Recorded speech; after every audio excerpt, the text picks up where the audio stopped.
What is going on? What is going on? What is going on, party people? It is your boy, Coach D Brown, former big leaguer, former first-round pick with the Kansas City Royals. And man, we are. I mean, this is going to be a star-studded week, man. We've been hitting it hard, man, and we've been going hard all week, man. We've started on Monday. We had gosh, I'm drawing a blank. Tuesday we had Tennessee, and today we take it down to Alabama. All right. Man, D1 program, and I'm gonna be honest with you, Coach. Before we get into it, what I know from Troy is one of my ex-Giants players, OC Umenyiora, came down from Troy, and that's what I know about Troy. And I know you guys have a good storied football program, all right. But I'm gonna learn about the baseball program today, man. So without further ado, I got Coach Mark Smartt, all right, from Troy University. Coach, how we doing today, man?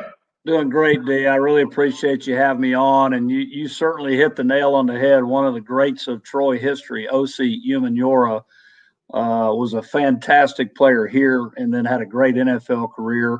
And interestingly enough, the same high school 3 years later produced DeMarcus Ware.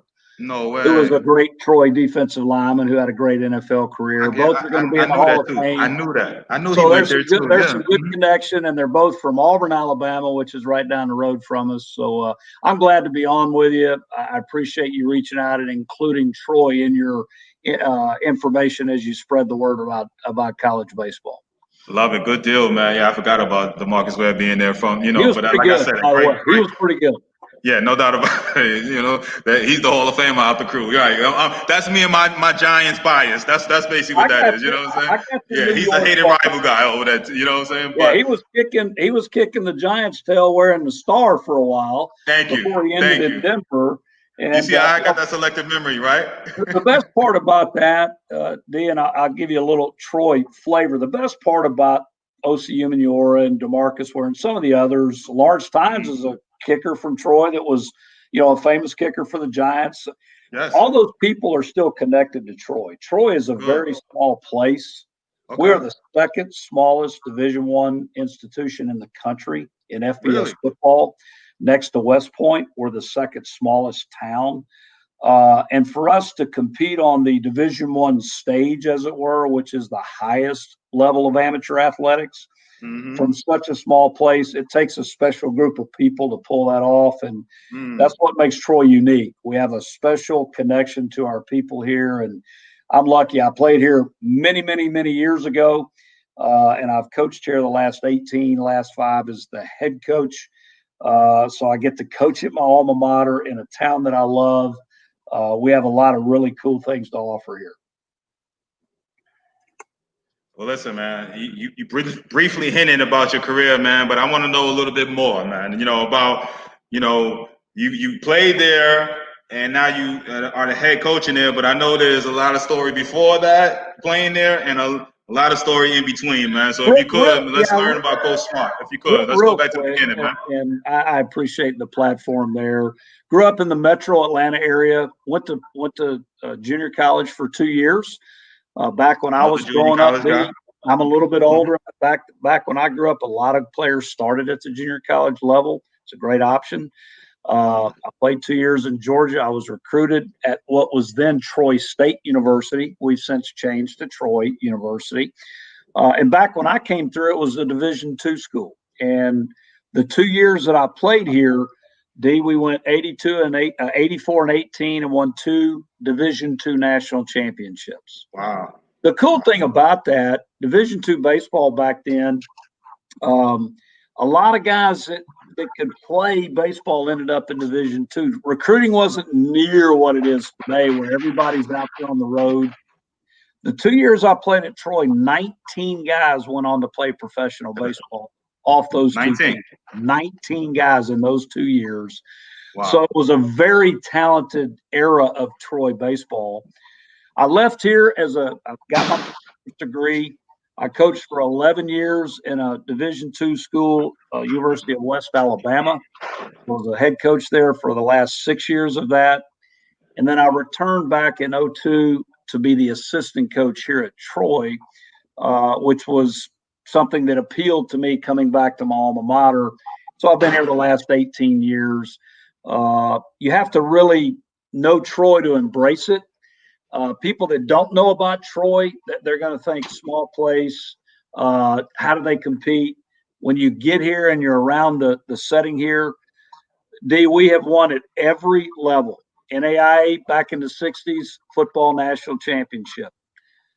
Division II in the 70s and 80s, 2 baseball titles, 2 football titles, 2 golf titles, basketball Final Four. Transitioned to Division I, continued to have success, regional tournaments, conference championships, bowl games. There has been a long history of winning here at Troy, and I'm proud to call it my alma mater.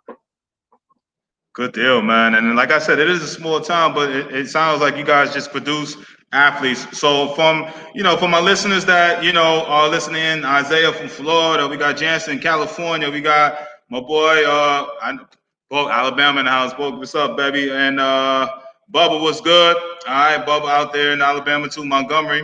All right, and I know we got many on the other channels. For some reason, I ain't able to pull that up right now, but amazing facilities, amazing program. All right, so some of the messages coming in, but what big major city, like from a Birmingham to Montgomery, how far is that as Troy, Alabama from? Hey, we're about 40 miles south of Montgomery, which is the state capital of Alabama, and that's the biggest city that's close to us. We're 2 hours south of Birmingham, which is certainly one of the bigger cities in our state.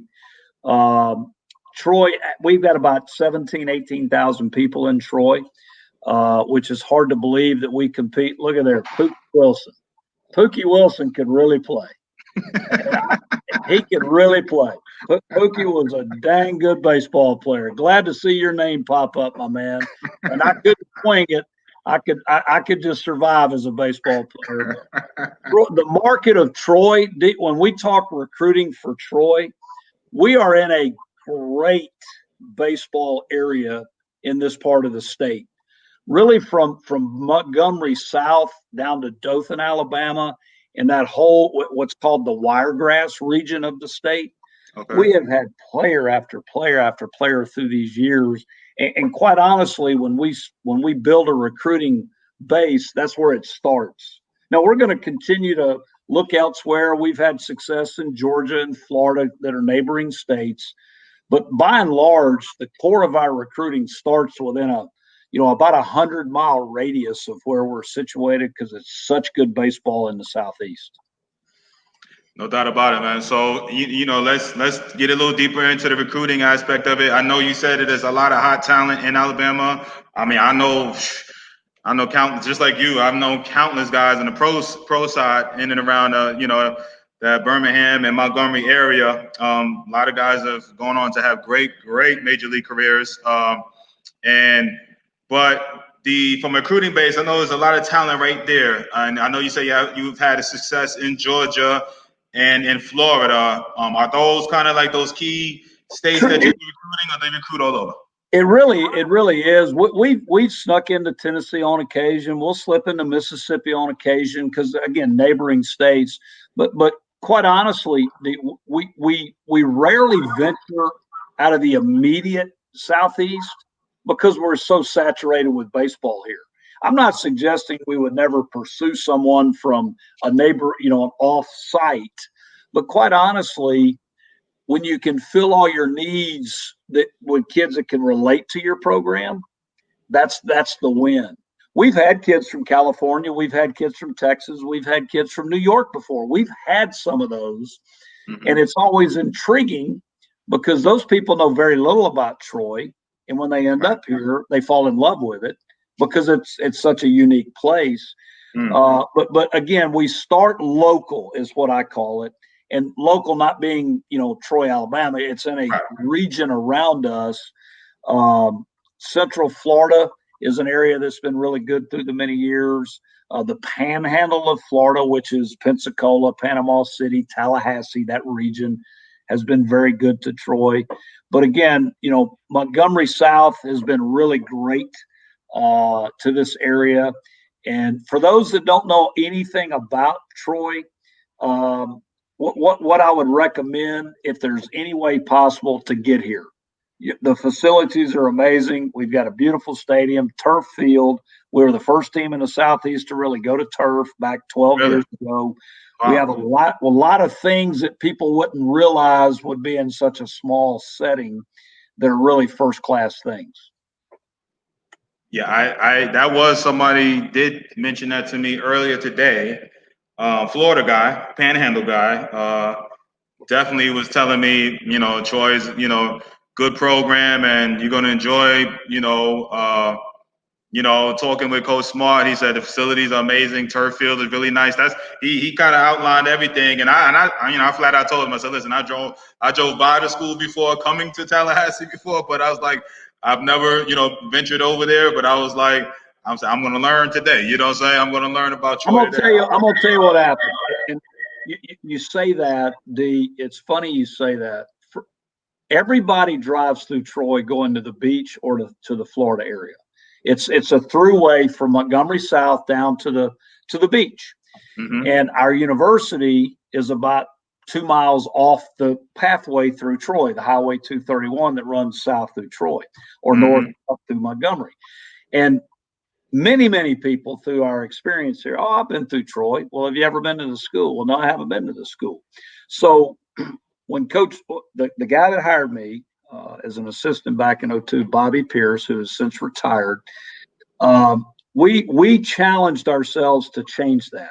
So in 2003-04, when our program was just getting restarted and trying to reconnect with people, we set forth and put together a summer tournament plan that made people come to Troy and play baseball. And once we got them on our campus and inside of our facility, and that was back before the turf, we had regular grass and all of that, but we made people turn into the university to play baseball. Mm-hmm. Okay. Through that experience, two things happened. One, we got people here that said, wow, this is great. Beautiful campus, beautiful facility. And then two, when we started to renovate our facility after the 2007 baseball season, we had the idea of adding turf that could expand our summer play as well as benefit our program. And through that method, our local city government helped fund the program.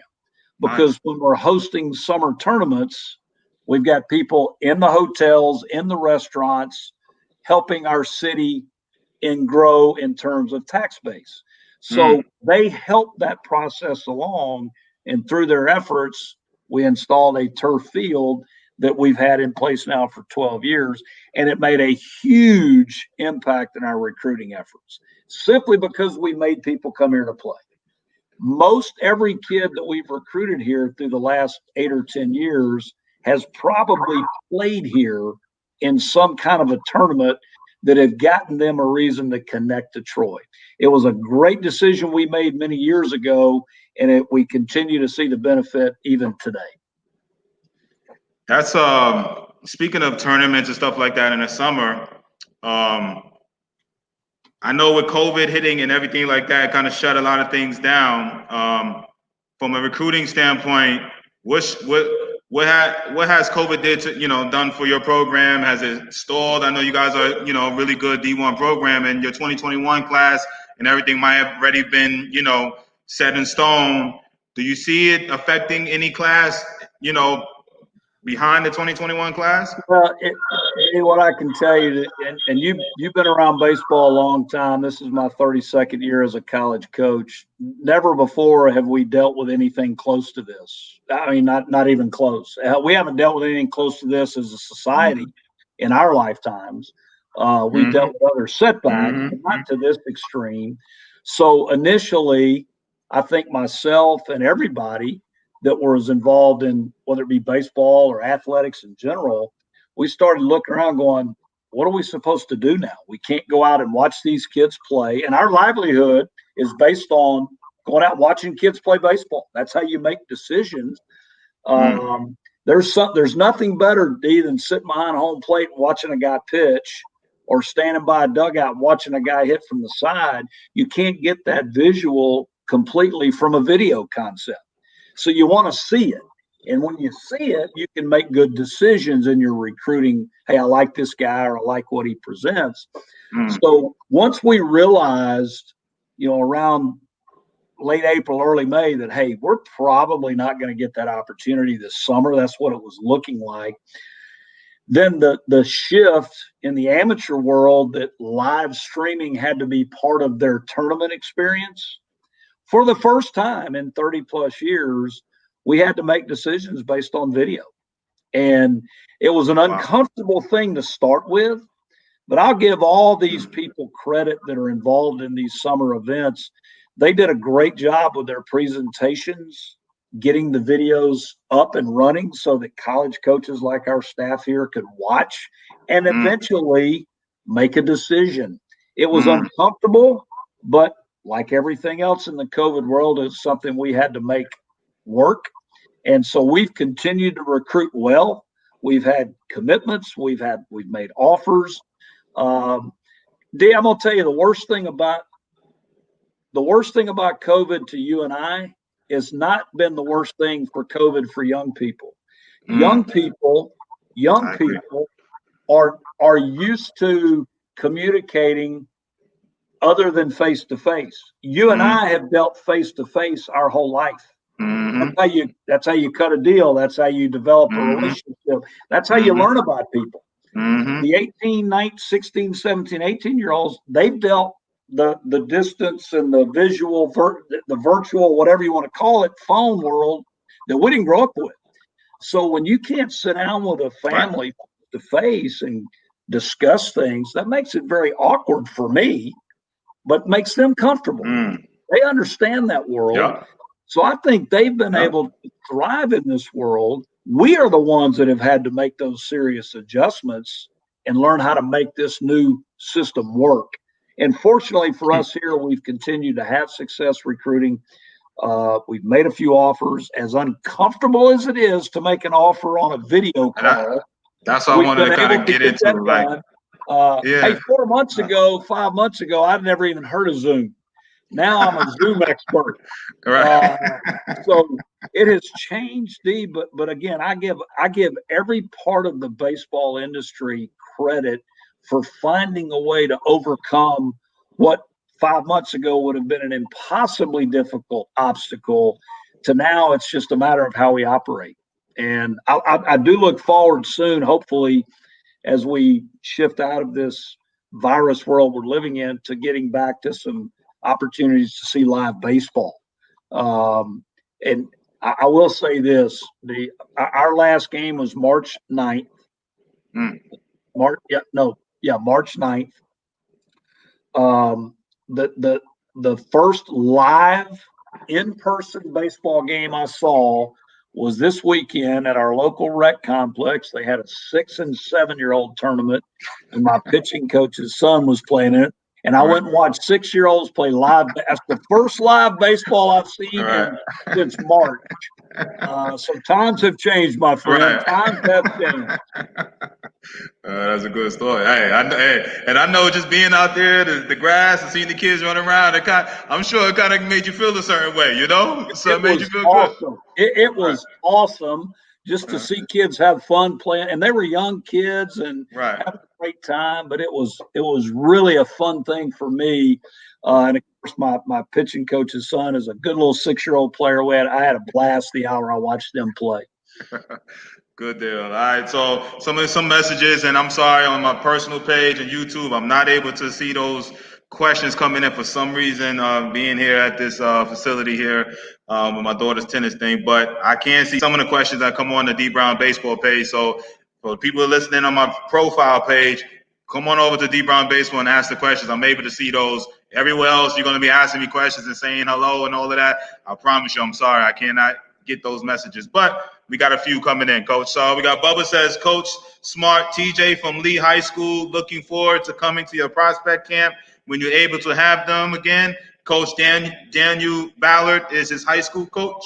Daniel was a part of our staff a few years ago, a Troy graduate. That's Lee High School in Montgomery, which is right up the road. I assure you, Bubba, that Daniel has made me aware of TJ, and I promise you I can't wait to see him on our campus at some point when they relax these COVID regulations we've got. We hope to get that done sometime. I don't know that it's going to happen the rest of this year.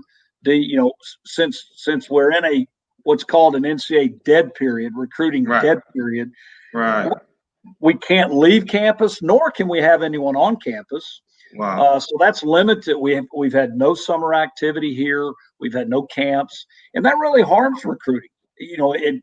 That prospect showcase gives us a chance to see that player up close, meet him individually, see him work on our field, develop a little bit of a relationship that can maybe move the needle toward recruiting. And without that, it makes it a little bit more difficult.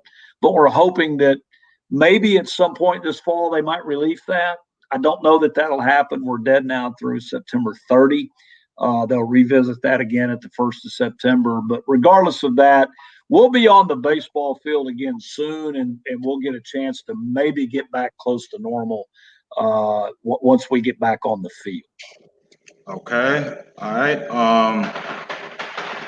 Jake says, Coach, what year, junior or senior year, do you generally start recruiting high school players, if any?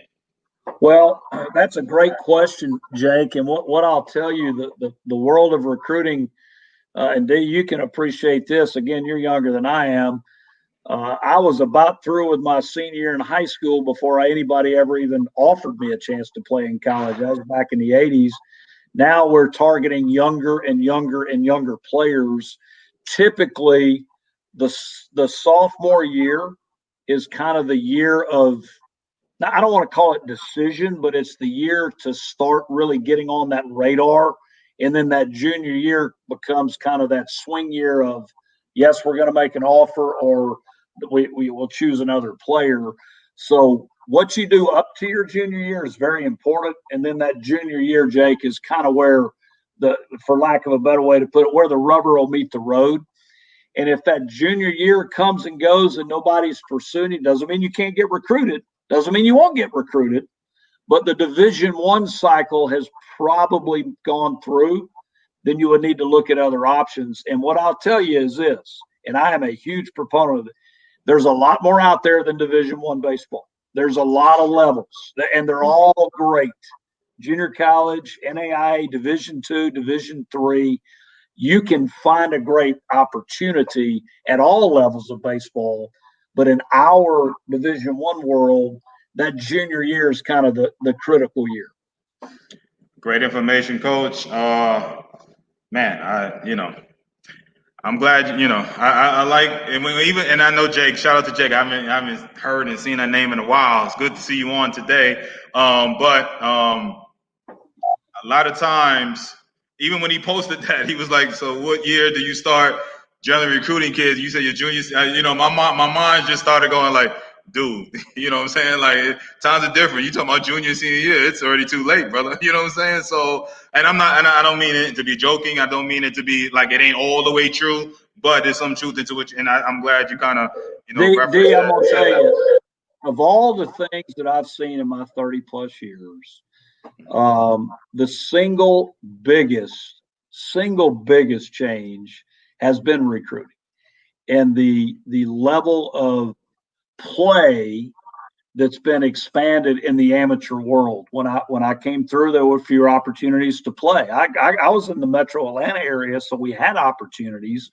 But now, I mean, there are tremendous organizations in every region of the country that offer these kids great chance to be seen and exposed. There's all kind of perfect game, prospect wire, all these events that are set up around the country. You have a great chance to be evaluated properly and recruited. And then the biggest part of that change is, yes, you're starting at the 8th and 9th grade year now. Those evaluations are starting very early. I think back to when I was in 8th and 9th grade, nobody was even thinking about college then. You were just trying to get, you were just trying not to get in trouble at school. Right. Make a JV team or something, Yeah, these kids are making, college decisions at those ages. And I've sat down with, 15, 16-year-old kids and their families, and they're not ready for those type of difficult decisions and have to lean on their parents a little more. So that's the biggest change. I don't say that is a negative change. I don't say that at all. I never dreamed when I started coaching in college that I would be sitting down and discussing college scholarship situations with a 15-year-old. It just wasn't built that way many, many years ago when I played. I'm glad I speak to these kids and these parents a lot, man, and it kind of hits them, I believe, and when it does hit, sometimes I believe that obviously they're not prepared because I think the Georgia coach made a great statement when he said, most families have one chance at this recruiting. You know what I'm saying? One chance, right. and unless you have multiple, kids that are very high level athletes. But he's like, a lot of times they're unprepared, and he was like, that's why we talked behind the scenes about why I started this and this and that. So every interview there are maybe 1 to 3 nuggets that these parents, it may be an hour and a half show, but it may be 3 nuggets that could essentially educate these parents to make a great decision. You know what I'm saying? On top of just listen to a high school coach or their travel board coach and here and there. That's what I said. They come straight from, the head coach, somebody right in the trenches over there doing this on a yearly basis, Well, what I'll tell you, Dave, and again, the other thing that's interesting to me about baseball, the amateur world, I never envisioned the amateur baseball industry becoming so big. It's an industry of its own now. Mm-hmm. So with that comes great opportunity for 2 things. One's good, one's bad. You can associate with somebody that can really help you, or you can associate with someone that's taking advantage of you. And it's up to the individual family to really dissect what's in front of them and make good decisions as to who you're going to partner with in terms of putting your son in position to be seen properly, learn, grow as a player. There's a lot of things out there. There's a lot of things out there, and all of it costs money, and you can spend a lot of money. A lot of that money, you have to choose wisely. That's why people like yourself that are invested in young people, you can help guide them down that right path. I think that's very important. There's some slippery slopes out there that an uneducated family might make a poor choice and not give them the best chance for their son to have success, maybe to be recruited at the college level. It's very tough to navigate if you've never done it before. And a lot of these families, it's their first son that's moving into that arena, and they're kind of, at the mercy of the people around them. What I would recommend, if you're a mom or a dad that has a young son that's your oldest son and you're just getting into that 13, 14-year-old threshold, find someone in your community that has an older son that's gone through it. Find someone you can have a discussion with. What worked for you? What were good decisions? Where were your mistakes made? Because they've been through it, they can help give you some good input so that you can make good decisions. Because I'm a parent myself, D. The only thing I cared about with my children is giving them a chance to have success. Whatever I had to do to give them that, I did it. We're all that way. So find someone in your community, at your local high school. Somebody in your network that has somebody that's been through that. Yep. Reach out for their support. They'll help you because they've been through it. And then you can give your son the best chance to succeed. And it's funny you say that, Coach, because I started thinking back to my high school days. And I always talk about the pro side. He ended up getting drafted and gave me a lot of exposure on the baseball side but I remember the talks. He was being recruited by the Louisvilles and Wake Forests and stuff. So I remember, we talked behind the scenes too. But I was a football guy, but he was dealing with the college baseball scene. But he was my guy. And what you're just saying was absolutely correct. Because if I have him, you know what I'm saying, you just have to fend for yourself. And my mom and dad, they're not baseball people. They don't, they don't know what's going on. You're just banking on, I there's a lot of information out here. That's why I do what I do. But I would be lost if I didn't have my guy. You know what I'm saying? I'll say this too, D, and I hear this a lot. Again, the 30 some years I've been around, I hear parents sometimes say, "Well, my high school coach hadn't really helped me," and some are better than others. I mean, that's just the nature of anything. But if you feel like your high school coach is not in position, there's other resources at your disposal. Again, there's any number of people in your community that have older children that have already gone through this or maybe played college baseball. You can find someone out there that can give you some good advice or good guidance, or hey, here's who I talk to. Go talk to this person. And like you said, I can only imagine when a high school kid is thrust into the professional world draft now. Typically they have an advisor. D. They didn't exist when you came through.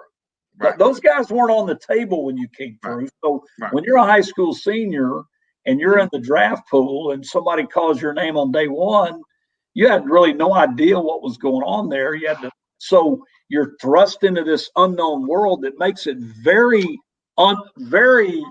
anxious and nervous. So as many people as you can get to help you, please find out who can help you and take advantage of those resources. I agree, Coach. I agree. You got a couple. Let me see here. He asked, "Do you still have any 2022 opportunities available?" We are still active in the class. Yes, we do have some commitments in that group. Here's the interesting thing that I'll share in the class of 2022 and make it as brief as I can. Mm-hmm. With last year's season not counting and the kids got the years back, our roster this fall is bigger than it's ever been. We had a bunch of kids come back. We had 2 kids that would have been professional draft picks that ended up coming back because the draft was shortened to 5 rounds. A lot of reasons for that. This process is going to affect future classes. So our 2022 class is going to be smaller than it would have been originally, but we're still active in that class, and we will be through probably most of up to the fall, probably through November as we get ready for the early signing period. But that's an important class because we are definitely going to lose a higher number of kids this year because we had so many kids come back. All right. I got here, I have, speaking of the 2022s, we got, kids out of Montgomery, Isaac Warwick, 2022 left-handed pitcher outfielder. Let me see here. We have a statement here. We have, and these kids having individual instructors and go to a facility, know a lot more and have more connections than ever, parents. All right.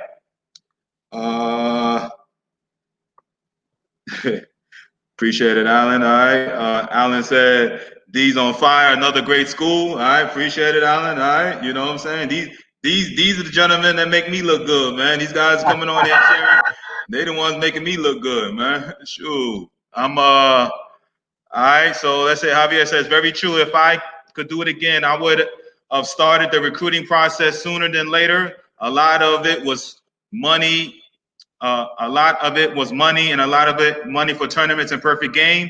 Baseball is business, and when I played, we just played. Now you're trainers, tournaments, a lot of money for single parents. My son is going through the right now, being a senior. He's very good, but not many offers. This platform is great for parents for getting the info out there. All right. Shout out to you, Javier. Thank you, man, for those things. And you always got me if you need help, man. Greetings from, let me see. All right, let me see what we got here. Greetings from Strasburg, PA. All right, shout out to up north. All right, Coach, have you encountered young athletes who've only ever been coached by their dads? How was that experience? Also, how do you feel about JUCO recruits? Do they have a solid chance at playing at a top D1 school? Well, I've coached, quite honestly, a high number of college baseball players have probably been coached by their dads at some point. Maybe not all the way through, but their typical starting point came from their dad's ability as a player or as a coach, etc. So obviously that's where they get started. I don't know that I've ever coached a player that had been coached by his dad all the way through. I'm not sure that's been the case. I don't know. But here's, I've always said it this way, D. This is the interesting thing about baseball. Everybody's played a little baseball back in their time, so everybody knows a little baseball. Now, not everybody knows baseball, but everybody knows a little baseball. So the dads are the smartest guys in the room. They're a hell of a lot smarter than I am as a coach, and I take no offense to that. So I love dads, man. My comment about I just had this conversation yesterday. And not about dads, but about so-called experts that are teaching kids, and they're expert. And I'm trying to figure out what makes you an expert. Okay, but anyway, keep going, Coach. Yeah. So to answer the junior college question, we recruit junior college baseball here every year. We're in a great junior college area: Alabama, Georgia, Florida, very Florida in particular. Mississippi has excellent junior college. Heck, Tennessee has a great system. We've dove into Tennessee a few times. So we certainly recruit junior college players, and the better players definitely have a chance to be to be recruited by the Division I schools. Every school has kind of their own system and their own fits, but here at Troy, we're typically going to sign junior college players in every recruiting class. And what they give you, that JC kid gives you a 20-year-old. He's got 400 college at bats under his belt, or he's got 120 innings under his belt. And you kind of say, okay, we're losing a third baseman who's a good player in our program. We've signed a high school kid that might be a first base guy, not sure. Let's take this JC guy that, hit 330 and had 8 or 10 homers, and he's stronger, and we can plug him in, and let's see what that high school player becomes. And maybe he becomes our first baseman, but there's no pressure on that kid to play right away. So we target JC kids for the right reason, and typically they've got a great chance to get on the field. I have always been a proponent of high school kids going the junior college route. I'm a big fan of it. It's the next step, as it were. So if you have a good junior college option that you like, don't shy away from it. It's a great option to choose. I mean, my listeners know how I feel, and I about junior college. And again, I've learned from you guys. Speaking with you guys, and my guests that come on, and you're just another one that's added to the mix. Who have played junior college baseball. You know what I'm saying? So it don't matter they're major leaguers or D1 coaches or their playing career. Usually they're playing careers. They all have started at junior colleges. And I was just like, God, guys I've known for 15, 20 plus years that I had no idea came from a junior college, and I have learned over the last 2 years. I'm just like, dude, you know what I'm saying? I don't see right now, and I came to the conversation. I just had this with somebody yesterday. I can't remember. I talked to too many parents, but I was like, listen, if I ain't like an Ivy League level, if I'm not an Ivy League guy, you know what I'm saying? And I was like, I would strongly be considering every JUCO out there. That's a good program out there. For me personally, or if I had a child, you know what I'm saying? It's not for everybody. It's not for everybody. Okay. Why do you say that, Coach? And I know we're going to talk about Troy, but why do you say that, please? For what you said, if you're a really high-end student at the top of the curve academically, maybe the junior college route doesn't fit your academic profile. Okay. What I would say is, and I mean this sincerely, every freshman in college could benefit by playing in junior college. And I'm talking about a kid that's on our field. We've had freshman All-American 5 out of the last 7 years. We've had talented freshmen on our field the last few years. Every one of them would have benefited by going to junior college. They didn't have to. They ended up here, but they would have benefited. Here's the benefit, D. Here it is in a nutshell. Your competition is your age and 1 year older. You have grown up in your world of baseball in that competition profile. Typically, they're your age or 1 year older. When you move into Division I baseball or professional baseball, guess what? You go to a 4 to 5 year gap. The 18-year-old is behind that curve. He may not be behind that curve ability-wise, but he's behind the curve. And you know what I'm talking about. Strength, maturity, knowledge, understanding. They're behind that curve. They can overcome it with some ability, but eventually that 22-year-old senior is going to manhandle that 18-year-old freshman. It's same in pro ball. So now, interestingly enough, you see a lot of college guys being drafted earlier in the draft and shooting up to the big leagues at 22, 23 years old than you ever did 20 and 30 years ago.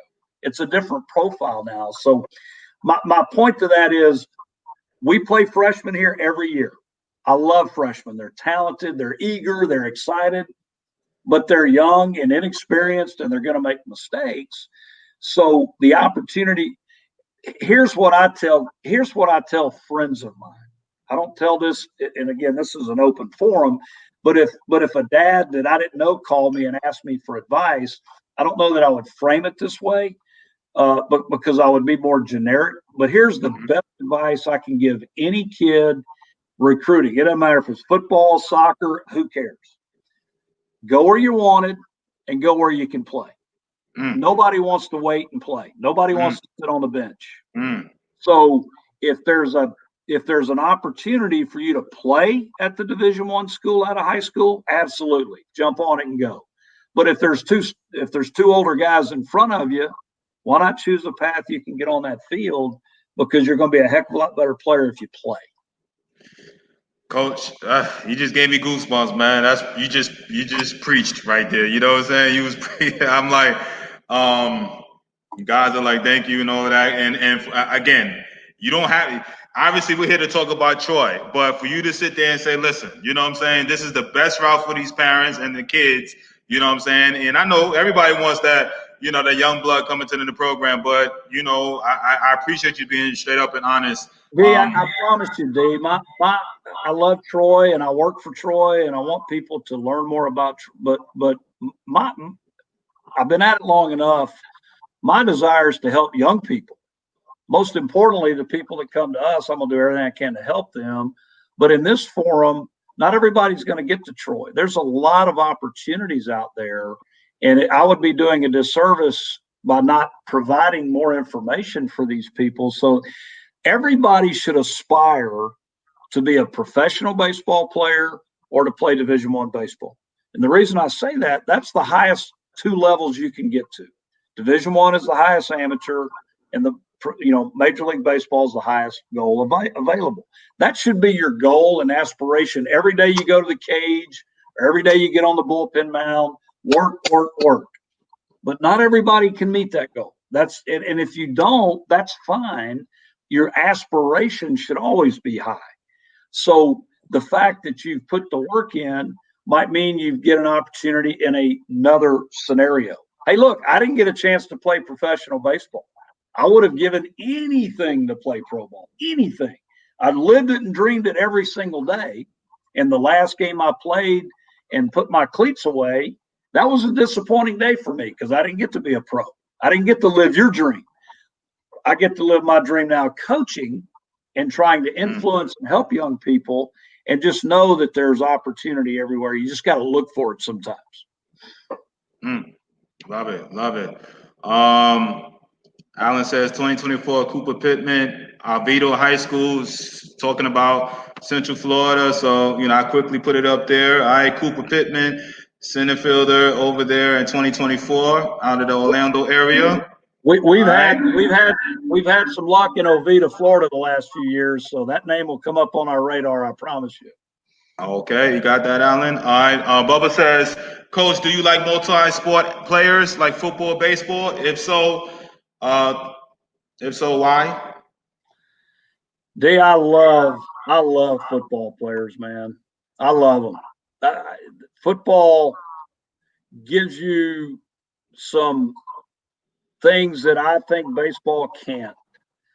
There's nothing like getting knocked on your rear end by the guy across from you and you got to get up and look him dead in the eye and try to go against him the next play. There's something to that puts something in you that once you get past that, you can say, man, I can do anything. Baseball doesn't give you that necessary immediate confrontation. There's always confrontation in baseball, but it's a different it's a mental process, and there's some physicality to it, but it's more mental. Football, you got to be tough, man. You got to have something in you. And I love football players. I do. I always have. A lot of our roster played high school football. I think it's a great thing to recruit multi-sport guys. Several of our guys have played basketball. I get the year-round baseball kid. I get it. That wasn't available when I was a kid. You know, we put the gloves down at a certain time of year. Nobody played, so you had to do other things. It's not that way anymore. And we've got, you know, several on our roster that play baseball year-round, and that's fine too. But there's nothing like, and I talk to all these football kids we have, D, and I know you were a football superstar, highly recruited. There's nothing like Friday night, man. It's a vibe, it's a feeling, and there's, you know, the week leading up to the preparation, you know, running out of the tunnel Friday night, getting ready to hit somebody. That gives you some things that I'm not sure baseball always gives you. And at the end of the day, I've seen a lot of kids in our program have success that played high school football, and I think that was part of their success. I've always believed that. I agree. Like you know, from a coaching standpoint, being outside, even playing pro guys, and you could just, there's a little edge. You could just tell somebody that's like, oh, you was a football guy. You know, it's just a little. They just wired just a little bit. There's no doubt you can tell it. Even quarterback, you know, that's kind of not a physical position. You can tell a kid that's a high school quarterback playing baseball. You can see their confidence is a little different. They've got a more of a command of what's going on. We've had several high-end quarterbacks that have played here through the years. But I've always thought the multi-sport concept, we've lost some of that in today's world. We have. I hate to see, you know, young kids that only play baseball. You know, I'm talking like 8 or 10-year-olds. Those kids need to play other sports. They need to play football or soccer or basketball. You know, basketball is a skill sport that requires great footwork and body awareness that helps you as a baseball athlete. They're all helpful. My son, when he was younger, he played soccer. And I was not a soccer fan, but what I realized, my son ended up being a catcher. He had great feet that he started because he learned how to handle the soccer ball with his feet. I would have never equated those two personally until I saw it. So multi-sport is good, no question. But there's something about that football guy, man. He's got a little bit in him that you can't teach. I agree. Man, I can talk about that stuff anyway. We talked about it earlier already on here about that football stuff. But anyway, Russ says, what advantage is there to go to a D2 versus a JUCO? Well, it's all about opportunity. And again, think back to my career. I played Division II baseball back many years ago, and there's nothing wrong with that level of competition. A lot of guys get drafted out of Division II baseball. The advantage is typically the four-year school has more. They're probably got more coaches, bigger staff. Weight room components are probably better because of the four-year deal. That would be the advantage, and then obviously the academic advantage of the four-year school, starting from year one all the way through four. You've got a better chance to establish yourself as a student at the four-year school. You can do both. The junior college doesn't harm you academically, but that four-year school gives you a leg up on getting that degree and the timeline you're trying to get it. All right. Monique says, has the cancellation of last season due to COVID affect the stats you're looking for from a JUCO prospects? Like a worst case red shirt first year, then midway canceled second year? It hadn't really changed how we look at them. Here's the interesting part of the COVID cancellation process. all the junior college kids that are coming into our program this fall, we basically recruited pre-COVID. Well, they come into us as sophomores. They got the year back. So they've got 3 years with our program now. Heck, that's a win for us. They've got a year and a half of college experience. Now we get 3 years. Typically, we would only get 2. Now we get 3. So that's a very positive thing. And then as time moves along, the interesting thing about this year's junior college class, D, is every kid returning from last year is a freshman. Right. So they've got 3 years after this year if they choose to leave the junior college. So it's more intriguing now this past recruiting year and this coming year dealing with that junior college recruit because of the COVID changes that were in place where the kids got the year back. It didn't count against them. So that'll change a little bit how it's affected in a positive way, not in a negative way, but in a positive way. All right, good question, Monique. All right. Russ also asks, should a kid go to post-grad 13th year versus JUCO to keep 4 years of eligibility? Russ, that's a good question, D, and I'm going to have to claim a little bit of ignorance here. Post-grad is a relatively new phenomenon in the baseball world. It's only been around a couple of years. It's been more prevalent in basketball, certainly, and then in football. Yeah. I'm going to say that here's the way I would answer that, just generally. If that player is maybe graduating high school at 17, which is what happened to me. I was 17 when I graduated. If he's not quite at the strength curve yet, maybe he's 160 pounds and he should, trying to get to 175 or something. That post-grad year gives you a chance to physically and emotionally mature before you enter college. That's what I would recommend in that world. If he's a mature physical player and he's academically ready, I don't think delaying the college clock is necessarily the right thing to do. But for that younger kid, or maybe the kid, and baseball is notorious for this, that late bloomer, the kid that hits the growth spurt at 17 instead of 13, and all of a sudden his lankiness starts to connect, but he's not quite there. Well, in our world today, we have to make decisions at 9th, 10th, 11th grade year. Maybe he falls through the cracks. That post-grad year may be a great example to go that direction, and then that opens up more recruiting opportunities.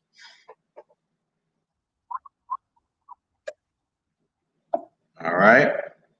Let's go with,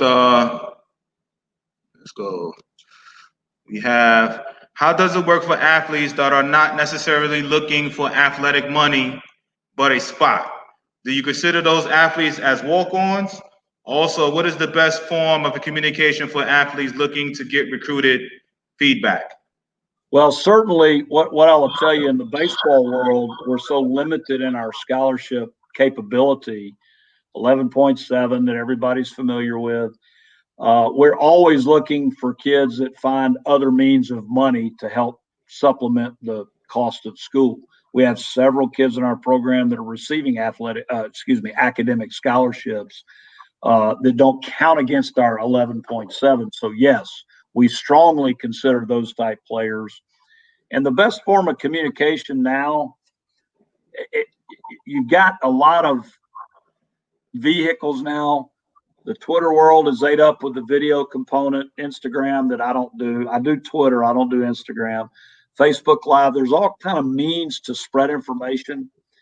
If you're going to send information to a college coach, the easiest thing to understand is this. A, address the coach by name. Don't put dear coach. B, make sure you spell his name right. All that takes is 2 minutes to look on the internet. For example, my last name is Smartt. It's an odd spelling for the name Smartt. Well, if you spell my name Smartt, you haven't done the research. Well, if you hadn't done the research, I'm probably not going to research you. The third thing is, Be direct and succinct. If you send video, make it be a condensed version. Don't send a 20-minute video. Send a 5-minute, 4-minute breakdown. Be direct, and then you've got a good chance to get some communication back. If it's generic, dear coach, my name is so-and-so, but I'm probably not going to get too intrigued by that because you might have sent out 200 emails to generic coaches trying to get somebody to say, hey, tell me about yourself. You be specific with a coach, he's going to pay attention to that. Whether it's myself or any other coach, I think we would all share in that belief. Good question and great answer, Coach. Let's go. Let's go here. How do you convince kids to go to a smaller school and play versus chasing a logo and going to a big D1 and sit? Russ, welcome to my world. That is a challenge that's going to continue to be in there for years to come. I live right smack in the middle of SEC, ACC country.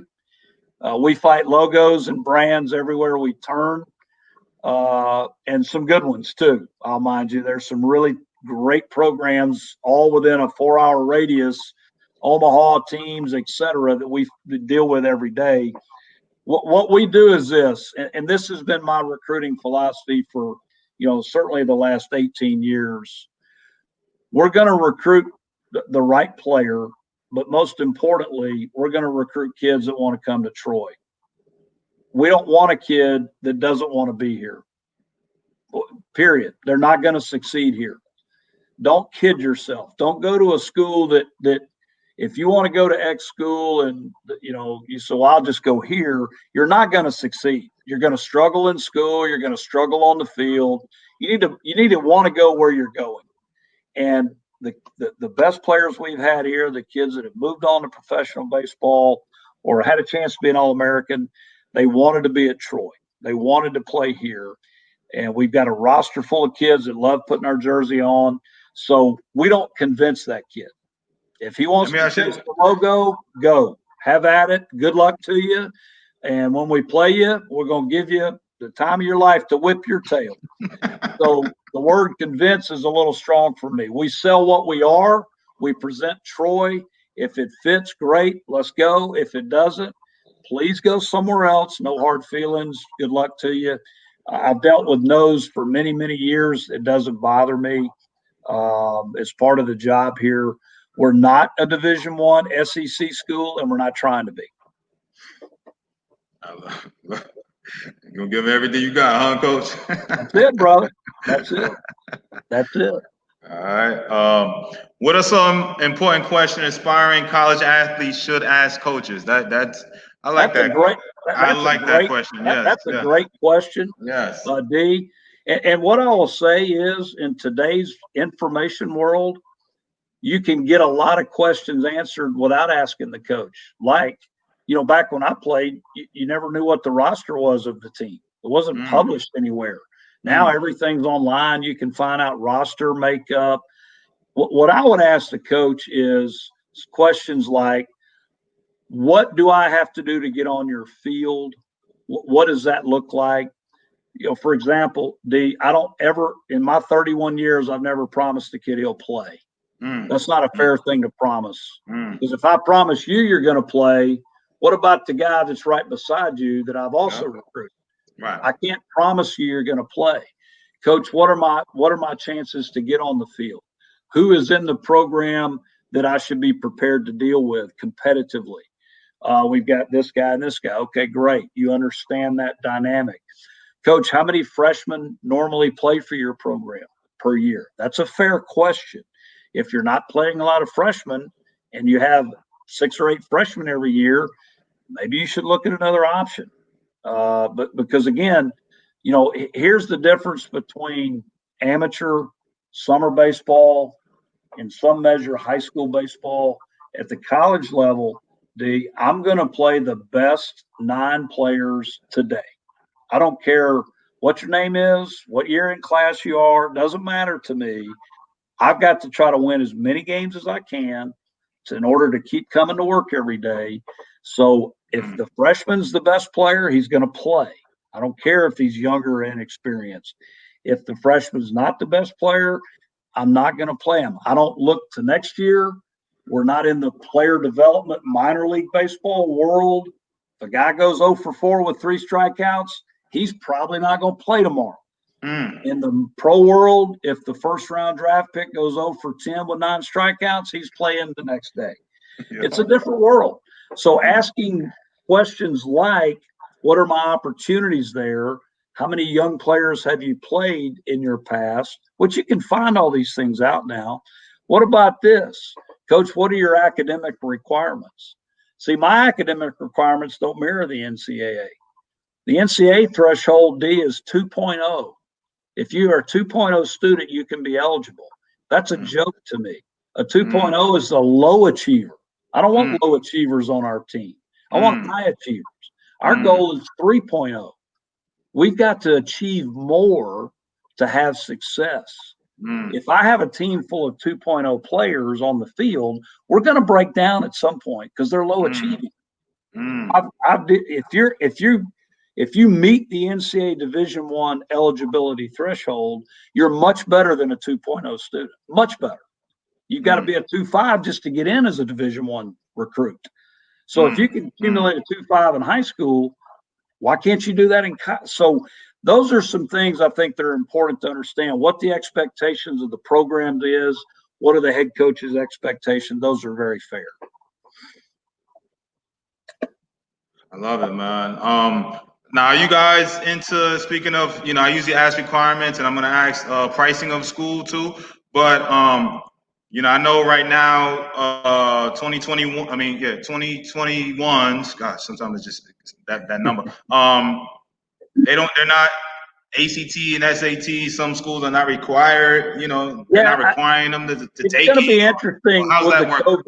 It's going to be interesting with the COVID. The NCAA eligibility center is relaxing some things, some requirements. We'll continue to stay on top of that and monitor that as best we can. It's a moving target now. It seems like everything we're doing in the athletic world has a moving target right now because of COVID. It's made it very challenging for us coaches. So we'll monitor that, but typically we're going to try to target as good a student as we can find. We want high achieving students. If you got a 3.0, 3.5, then you're a guy that we need to target. If you're on that 2.5 threshold, then we have to negotiate a little bit, because if you have a bad semester, you might go to a 2.4 and you're not able to sign that player. So we're always trying to find the right students. Right. Great comment, by the way. Great stuff, Coach Smartt with 2 P's. I love it. That's a good comment. All right. Jansen says it's all about winning. You have to earn at bats, and as a coach, you want to keep the job winning. All right. Well, it certainly is about earning your keep. There's no doubt about it. You have to earn everything at the college level. And I tell our players, everybody wants to play professional baseball. So what I tell them is, well, this is how you start earning your keep. Because when you get into pro ball, you're going to earn your keep. You don't perform, you don't play. So you have to start now understanding that you have to earn everything. Now, with that being said, D, when you're a guy that's maybe been a 3-year starter in the program, that's an older player, you have a tough weekend. Okay, fine. You've earned the right to stay in there. But when you're in that earning role, you have to keep performing to keep getting those opportunities. I love it, man. And I like you being so candid and just being straight up with it, because that's a lot of coaches be dipping and diving and going around that question. You know what I'm saying? What I'll tell you is this. The one thing I've learned is this, more than anything in my time dealing with young people. The more direct and honest you are, the easier it is. Nobody wants to be told they're not going to start or they're not going to play. But the more direct and honest you are, the better you are in terms of dealing with the process of athletics. When I was a younger coach, I did dip and dive and duck and bob and weave a lot. I was uncertain about some things. It's much easier to be direct, not harsh. There's a difference. There's no reason to be harsh, but being direct and sharing the right information and being honest with young people, that's what they deserve. That's what my role is here as the head coach.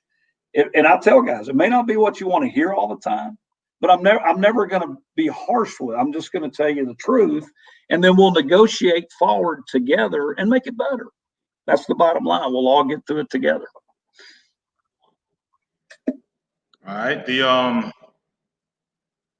Now, what is the enrollment? How many?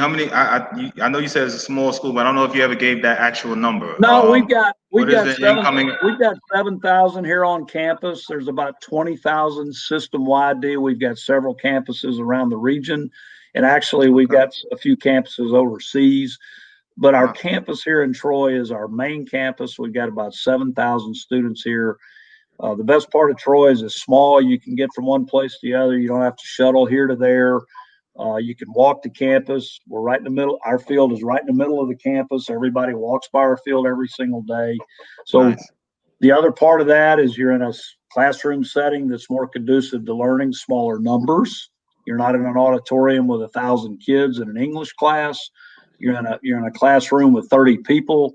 You get to know your instructors. You can get some immediate help. So there's some advantages to the small school. So small school doesn't fit for everybody. Some kids want that bigger environment, but the smaller setting, to me, I've always said this about Troy, D. We have the best of both worlds, in my opinion. We are a small college town that loves its college campus. We compete on the highest stage available, Division I athletics. We combine the best of both. Small, easy to access, large atmosphere. Those two combined make for a great place. All right, love it. And what is the cost in and out of state for incoming? Yeah, the tuition component here is right at $8,000 for an in-state student. It's doubled for an out-of-state, so and that's fall spring total, 8 and 16, which is an affordable price range. It's not cheap, but I hate to tell parents this: ain't nothing cheap in college anymore. Ain't no cheap. It's costly nowadays. But is it all included, everything, room, board, tuition, and 16 grand? That's tuition. And then our room and board total, we're looking at around about 20,000 for an in-state, 28 for an out-of-state, which again that's all inclusive. That's meals and housing and all the things attached. So, 20 to 30 grand is a manageable number. That's not cheap. There's nothing cheap about college anymore. But when you're comparing around the horn, I think we fit into what I would say is an affordable price range of cost. All right. And Clay, thanks for the add-in. Is also close to the beach. All right. So 2 hours. We're 2 hours from any beach you want to go to. Now, I don't sell that, D, because we need to get to work on the baseball field. You can't run to the beach. But we're 2 hours from the beach, and certainly in the off season, my wife and I certainly enjoy that closeness. I did hear a lot of great things about the Alabama beaches, and I know you're close to the Panhandle, and they all kind of intertwine. But then I know there's a lot of youth baseball tournaments that go on down in the beach. I missed the one year. We were supposed to go down there, but I missed that one. But I heard great things about. Matter of fact, a mom around here in the tennis tennis program, she was just talking about driving from Atlanta down to one of those beaches down there in Alabama. So yeah, it's okay. So listen, Coach, I think I apologize for the parents and the questions that I'm sure came on my personal profile page, and I missed them. So for some reason, I'm not able to pull those up. So my bad on that. But we did get some great questions answered here from Coach. D, let's do this, D. Anybody that reaches out to you with a question, you forward them to me, and I'll respond on email to you or something. I'll be more than happy to do that. I can't tell you how much I've enjoyed this time with you, and I hope you can do it again. I hope we can do it again sometime, in another cycle of time. I'd love to come back on and visit. I have had a great time. All right, I love it. All right, last question that came in. And then Coach, I want you to take us on out with a great message. I have all my coaches do that. So, Coach Smartt, do you like using PBRs or perfect game services to get info on players? It's great information. It's not how we make final judgment. We make final judgment, but it's great to have that information as a baseline to say, okay, what year is he? What has he done in the past? We do look at the numbers, but again, our judgment trumps anybody else's judgment. Me and my staff will make those final decisions. Rankings mean very little to me, but numbers are numbers. If they run a 6.8 or they run a 6.5 or they throw 87, the PBRs and the PGs of the world, those are documented numbers now. Those are not fictitious numbers. So those are good to have. What I want to tell you is I appreciate, and I appreciate you having me, and I'll close it out with this. It has been refreshing to address someone that doesn't have an agenda other than helping people. And at the end of the day, that's what we're all in this for, or we should be. Yes, I get to make a living coaching baseball, and I'm very lucky, but I try never to take advantage of that. It's a platform that I take very seriously. I'm here to help young people grow, mature, and eventually become young, responsible adults, move into the next phase. And I relish that role. I do. It's a meaningful role. I've enjoyed getting to know you here in this forum, and I do hope at some point our paths can cross face to face, which is a much better way to survive. But in this COVID world, it's been a great transition to meet folks like you, D, and I hope we can cross paths in the world of baseball sometime soon. No doubt about it, man. Like I said, you're not now because of that connection. So when I am making that drive, you know what I'm saying? You're gonna turn left and come by the ballpark. See, right. You didn't even need to do the turf. You didn't have to sell me on the turf or nothing like that. It's like now because of the person relationship, I'm gonna go and say say what's up to coach. See what he got going on. You're welcome here anytime. We love people to come by Troy and see us. D, thanks so much. I've really enjoyed it. If you have any other, please keep us posted any fall camps or showcases, and I'll post them on there. All right. I certainly will. Thanks again, D. I really enjoyed it. I appreciate it. Thank you, man.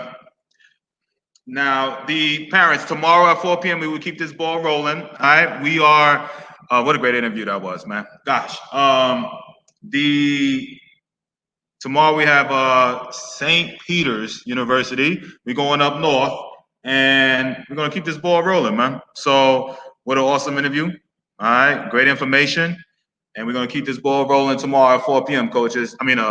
Coaches, parents. All right, so again, for the people that are still left on, if you have any type of recruiting needs or any questions when regarding recruiting, all right, I know Coach said if you have any questions and stuff, you could private message me or look Coach's Twitter and do what you got to do from there, all right? But if you have any recruiting needs, I've been on the phone maybe about three times today with different things. I do have some, Monique, you are so welcome. I do have some showcases coming up, all right, this fall.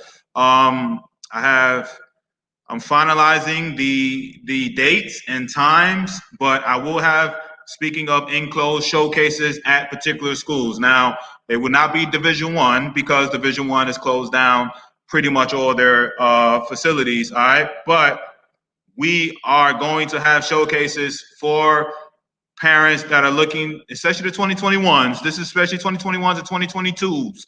Okay, if you have not had an offer on the table or you're not committed nowhere, all right, and you want some opportunities, okay, please look out for the postings, look out for the information that I'm going to be giving you guys for opportunities to, again, be on college campuses this fall, okay? All of Division I, all of them. I spoke to everyone that's been on my show, all 50 plus D1 schools. I've spoken to them all via email, on the phone, and it's shut down, all right, this fall. They trying to possibly hope for October or November, all right, but it's a strong possibility that won't happen. But any other D2 and lower, okay, I am having, yes, Monique, JUCO players also, again. And I'm not here to promote. I really don't, when I say promote, I usually am on the recruiting side here and there, all right? You rarely ever hear me talk about what my real job is, which is I'm a Pirates coach, okay? You know what I'm saying? I'm in a Pirates organization, okay? So I don't ever say that, you know what I'm saying? I don't promote that at all right? So Monique, you have a JC kid or anything like that, okay? I'm looking for talented ball players, okay? Am I a scout? No, my job is to coach. But do I know everybody that's in scouting world and my organization and beyond? Of course, okay? So I'm just keeping it 100 out there, keeping it there, okay? So not only do I help with recruiting and all of that, obviously I got my ties to the pro game, all right? So do that mean, I'm coming out there evaluating from a pro side? No, I'm evaluating players to help these schools that I'm going to be putting you on the field. I'm helping them, identify some kids. So please keep coming back. Please keep listening. Okay. I will post them. I already got 3 schools already committed. We just setting the dates and times. Okay. I got 1 JC, 1 D2, and the NAIA program. Okay. Already committed. Okay. And I would have had plenty of D1s, but they closed everything down. All right. So I'm I'm putting it out there. Okay, we got ball rolling. Okay, so keep following me, the Moniques, the Lawrences, the Bubbas, all my listeners. Keep following me. We are going. My purpose to get at least 3 or 4 showcases this fall. All right, to get especially that 2021, the JUCO players still not committed nowhere, to get you guys on the field at a 4-year, or for the high school kids, some of the JUCO, programs over here. Okay, that are still opening up the doors for me. A small, and I'm talking about, it's going to be not a large showcase. It's a small amount. Okay. So you guys are going to get first dibs, because I will market it on a from a, not national, but, pretty much on Facebook, all over Facebook. But you guys and my followers, you're going to get the first dibs on this opportunity. Okay. Anyway, I'm really excited about that. And I got the 6-week masterclass. All right. We're talking about the recruiting and all of that as opportunity, to learn way more, all right, than what you've been learning. All right. But listen, tomorrow, St. Peter's, all right, St. Peter's University head coach, all right, Lou Perrietti, all right, I hope I don't chop up his name. He will be on tomorrow, all right. And, we are, shout out to my boy Mike, what I'm saying? No doubt, man. I love what you're doing. I'm sending flowers, coaches, and parents your way. Please, and I say that for the 20 whatever, people are gonna, and the people that are gonna tag or whatever, please share what we doing over here. All right, share, tag parents, you know what I'm saying? Come on, you know what I mean? Like I have my boy Vic on there. We talked about the whole showcase. I think that's close to 10,000, if not at 10,000 views right now. You know what I'm saying? So, the wave is moving towards there. Like I said, you see how these coaches, love and joy and sharing messages and stuff like that. All right. So I'm going to have showcases. All right. You got the 6-week masterclass. We're going to keep, I am booked right now solid through the first week of September with coaches. All right. We're going to keep this ball rolling. So we're going to go right into September, into these showcases, man. This is awesome. Has a location of, yes, Deborah, we have 2, all right, locations. New Orleans area and Atlanta, Georgia area, all right? I'm trying to get Florida. I'm trying to get, and Mississippi. I'm sorry, I'm lying. Gosh. 2 NAIA schools already committed. A D2 school and a junior college, all right? Already committed to me, all right? Now, the dates and times, we just got to, whatever. So right now, Deborah, to answer your question, all right, and I know it's heavy Southeast, but if I can get other places involved, which I'm currently reaching out, all right? We got Mississippi, Louisiana, New Orleans area, and Atlanta, Georgia, all right? Trying to get Florida on the mix, all right? Keeping it Southeast, and maybe we can get into Texas and see what's going on from there, all right? I have not, if we can make it work, we can make it work, okay? So those are the locations, Deborah, all right? I hope you're somewhere in those areas, all right? So again, I'll name the schools and I will name the locations and dates and times, all right? All right, Deborah, that works. You're in the ATL, so that works, all right? We're going to get you on the field. I'm sorry. 4 NIA schools. Let me see. 1, 2, 3, 4. Let me see. 3 NIA schools. 3 NIA schools, because I'm forgetting 2 schools here in Atlanta. 1 NAIA program already told me they would come, and then a D2 school. All right, and then we got, what I'm saying, then we got some 2 more NAIA, Mississippi, and some junior colleges. Lord have mercy. Sometimes I forget how many schools and all that. But again, we're just trying to coincide the time They were like, yo, I love it. You know, we're going. I was trying to go D1, but the D1 closed down, and they would have did it. You know what I'm saying? So shout out to my boy Danny Peru. I was trying to go back up north and doing it on Long Island, but we're gonna do something in the summer. And in the summertime, we got a lot of things, exciting things coming up too for you guys. And just please tag, share this.